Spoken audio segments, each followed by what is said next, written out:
Selamat pagi pemirsa, apa kabar Anda di pagi hari ini? Senang sekali saya Graciela Taime dapat menjumpai Anda dalam Berita Papua. Sejumlah informasi menarik dan teraktual telah berhasil dirangkum tim redaksi kami. Berikut 3 berita utama hari ini.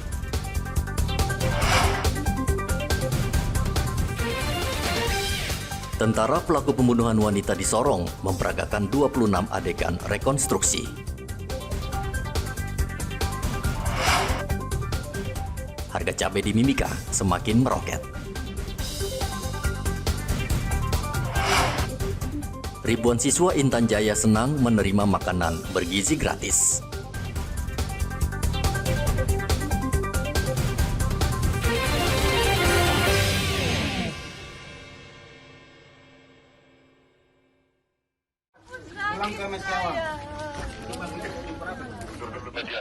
Ibu Kesya menangis karena teringat anaknya saat Lantamal 14 Sorong menggelar reka ulang di markas Lantamal pada hari Senin.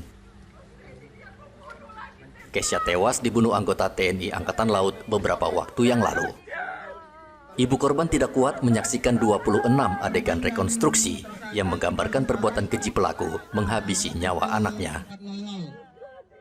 Proses reka ulang berjalan lancar dan mendapat penjagaan ketat karena menghadirkan pelaku yang berpangkat klasi 1. Kadispen Koarmada 3 Letkol Ajik Siswanto mengatakan setelah reka ulang pihaknya akan segera memproses kasus ini hingga ke persidangan.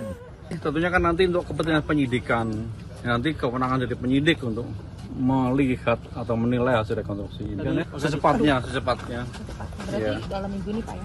Sudah diserahkan ya? Secepatnya kalau memang sudah lengkap pasti akan diserahkan. Namun Amina, ibu korban, mengaku tidak puas dengan jalannya reka ulang karena ia menduga pelakunya lebih dari 1 orang. Sesuai dengan adegan tadi yang pelaku tunjukkan bahwa dia melakukan semua itu saat anak saya bajunya setengah, pakai celananya juga setengah. Tapi yang membingungkan saya, kenapa di bajunya tidak ada sobek satupun, di celananya juga begitu. Terus waktu dia tinggalkan jenazah anak saya, pakai celananya setengah, tapi waktu yang mayatnya ditemukan orang, tidak ada busana lagi, tidak ada busana sama sekali.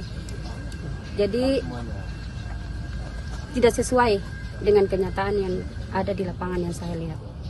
Memang saya tidak hadir di TKP, tapi sesuai dengan berita-berita yang keluar, ada siaran langsung juga saat penemuan mayat. Itu saya sudah lihat, ya ada kejanggalan. Yang diharapkan keluarga apa Ibu?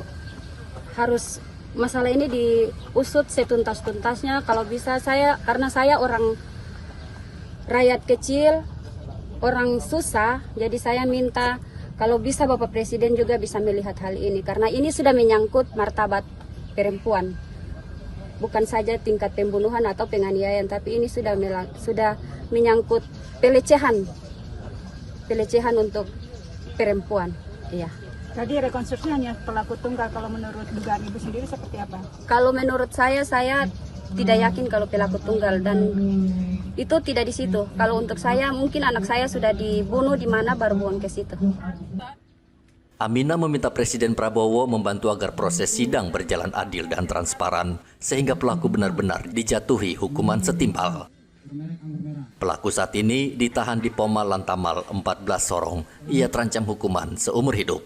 Topan melaporkan dari Sorong, Papua Barat Daya.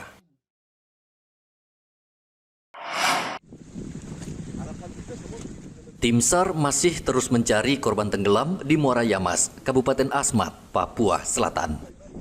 Hingga hari keempat, pencarian belum berhasil. Tim SAR juga mencari korban di bibir Muara Yamas.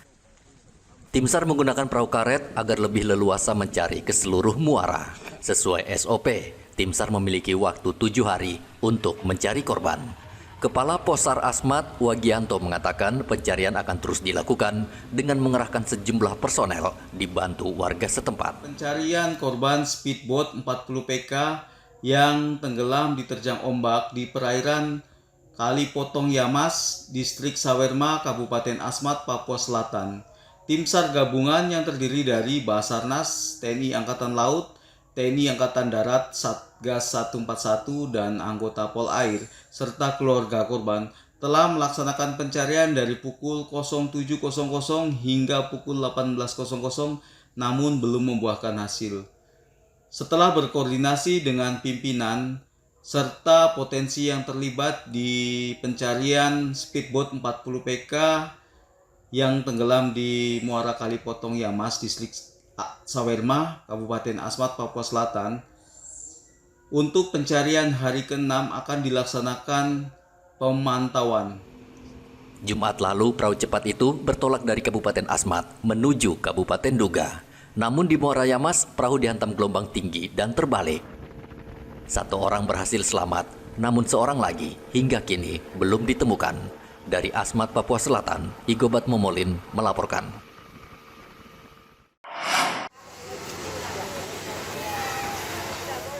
Harga cabai rawit di Pasar Sentral Mimika, Provinsi Papua Tengah terpantau kembali naik. Mahalnya cabai disebabkan pasokan cabai ke pasar ini berkurang, termasuk dari luar Mimika. Pedagang saat ini hanya menjual cabai rawit lokal untuk memenuhi kebutuhan warga sehari-hari. Cabai rawit yang biasa dijual Rp60.000 per kilogram naik menjadi Rp90.000 per kilogram. Sudah dari kapan ini naiknya? Sudah 3 hari kan kemarin. Iya, baru 3 hari. Kemarin jualnya berapa? Kemarin 80. Cabai dari mana, Tante? Dari sini, Pak. Oh, lokal.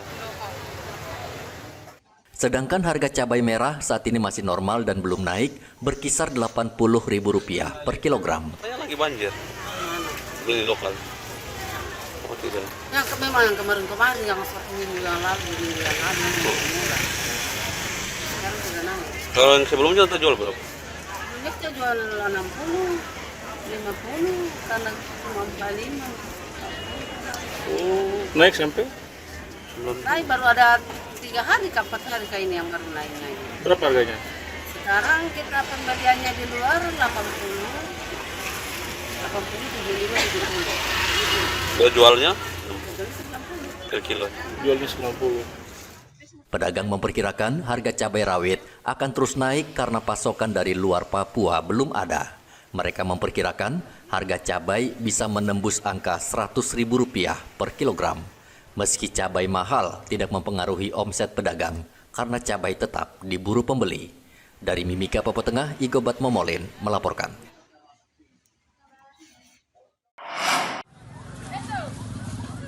BPBD Kabupaten Mimika selama bulan Januari tahun ini menangani 5 kasus kebakaran yang terjadi hanya berselang hari. Dari 5 kasus kebakaran tersebut, 2 kasus kebakaran disebabkan faktor kesengajaan dan 3 kebakaran lain akibat korsleting listrik dan kelalaian pemilik rumah. Namun beruntung dari seluruh kasus kebakaran tersebut tidak ada korban jiwa. Kadang kalau informasi sudah masuk, kami susah mau ke TKP karena dihambat oleh masyarakat banyak. Mau nonton, buatkan video-video TikTok itu yang menghambat kita. Padahal ini kan menghambat kita, kalau cepat kan masih bisa untuk penanganan sampai tidak terlalu merambat. Nah, itu hambatan kami. Nah, kemudian kami punya kendaraan juga yang armada yang muatan 3.000 agak kurang karena kalau kita dapat yang lorong atau jalan yang sempit susah, yang 10.000 masuk, harus masuk yang 3.000. Ada berapa unit Pak yang 3.000? Yang 3.000 2 unit, satu lagi rusak, satu saja. Ya, himbauan ke masyarakat ya, kalau memang ada terjadi kebakaran tolong. Kalau kita sudah mau langsung ke TKP, jangan mereka dengan kendaraan mau pergi melihat, itu kan menghambat kita untuk terlambat untuk memadamkan api. Kami tidak akan pulang kalau api belum padam. Itu prinsip kita, moto kita, pantang pulang sebelum padam. BPBD Mimika juga mencatat tim pemadam kebakaran mengalami kendala di lapangan saat melaksanakan tugas. Antara lain banyak warga yang berkerumun sehingga menghalangi kerja pemadam. Mereka membuat konten, padahal kebakaran beresiko merenggut korban jiwa. Warga diimbau jika terjadi kebakaran tidak menghalangi petugas pemadam kebakaran. Dari Mimika, Papua Tengah, Igobat Momolin melaporkan.